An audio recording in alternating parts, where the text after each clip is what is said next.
Sziasztok! A mai videóban arra gondoltam, hogy nézzük meg, hogy miket rendeltem a szalomba. Egy pár cuccot rendeltem, és arra gondoltam, hogy megmutatnám nektek, és bontsuk ki együtt, úgyhogy nézzük. New Yorker zacskóba, de nem onnan rendeltem, de nézzük, hogy mit rejt ez a zacskó. Rendeltem 2 színű vendégpapucsot. Egy kicsit sokat rendeltem, mert 400 darabot sikerült fültisztító pálcikából, de most egy időre akkor szerintem nem lesz ebből hiányom. Gumikesztyű az egy kötelező kellék, viszont én most úgy voltam vele, hogy legyen egy kicsit egyedi, úgyhogy a szokásos rózsaszínt rendeltem meg. A következő termék egy ilyen dobozba érkezett, ami, hogyha látom, igen, az egy ilyen kis tároló tárolós cucc, úgyhogy erre is szükségem volt, kicsit nehéz kibontani.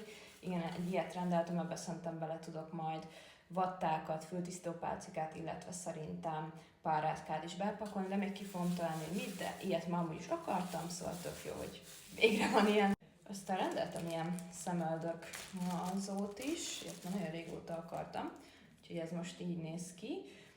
Érdekes, ez meg fogja könnyíteni ezzel a munkámat, meg kipróbálom majd. Meglátjuk milyen lesz, illetve rendeltem még egy ilyen kis tollat, amivel ugye a szemöldöknek a vonalát a szedéshez megkönnyíti a munkát, úgyhogy rendeltem egy ilyen fehér tollat. Hát erre kíváncsi leszek, mennyi videót láttam ezzel kapcsolatban, úgyhogy majd megnézzük, hogy hogy működik. Illetve rendeltem szemöldökfestéshez 3 ilyen kis ecsetet. Rendeltem egy ilyen kis műanyag tisztító flakont szempillához, ezt rengetegszer láttam így TikTokon, és úgy voltam vele, hogy próbáljuk ki, úgyhogy ilyet is rendeltem. Illetve rendeltem egy ilyen kis fóliát lamináláshoz, illetve majd a későbbiekben liftinghez.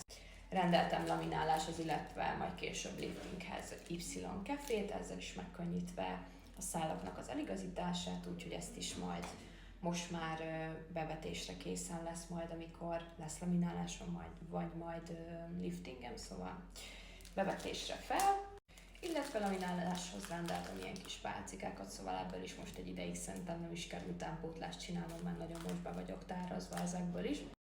Illetve szemöldök utóápoláshoz rendeltem egy ilyen kis műanyag tartókát, amiben van ilyen kis kefe, úgyhogy ezzel is szerintem megkönnyítve a szemöldököknek az utóápolását. Nem, hogy tetszett nektek ez a kis mit rendeltem videó, és remélem, hogy valakinek adtam ötletet, hogy a következőbe milyen rendelést adjon le esetleg a Shine-on, úgyhogy köszönöm, hogy végignéztétek ezt a videót, és legyen szép napotok, vagy szép estétek, ki mikor nézi ezt a videót, és találkozunk a következőbe. Sziasztok!